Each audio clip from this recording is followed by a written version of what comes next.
We turn now to an ABC News exclusive here. New video from that American town that so loves its football, so rocked by that case of sexual assault.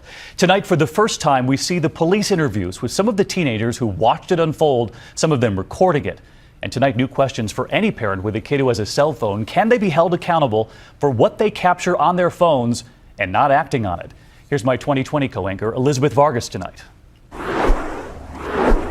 These are the exclusive tapes no one has seen until now. I could tell that she was gradually getting more drunk. Police interviews of the teenagers who witnessed that 16-year-old girl getting more and more intoxicated. She was a mess.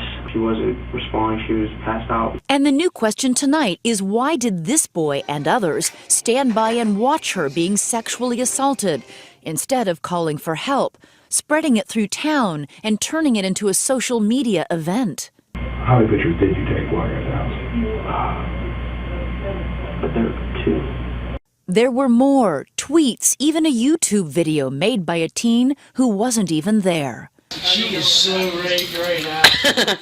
And this graphic photograph of the boys who would later assault her, carrying her seemingly unconscious body. Investigators now want to know, how could so many honor students, athletes, all-American kids stand by and let this happen without anyone calling for help?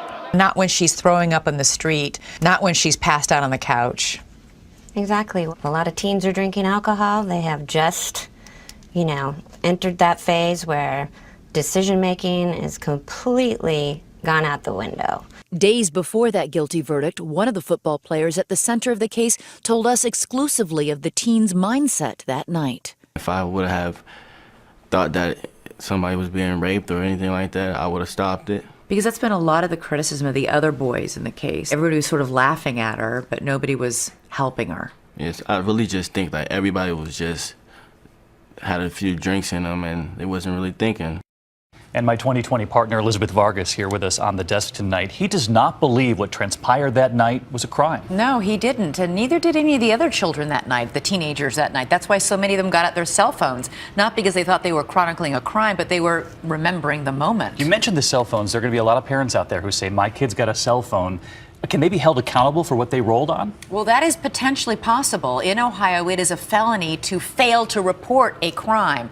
The catch is you have to know that it was a crime that you were witnessing, and that's where the big holdup might come, but there is a grand jury being impaneled in April, and they'll be looking into it. That's the big new question tonight. Elizabeth, you've been on this from the start, and we should let everyone know that you can see much more of Elizabeth's reporting tonight right here on 2020. We'll see you at 10 o'clock Eastern tonight.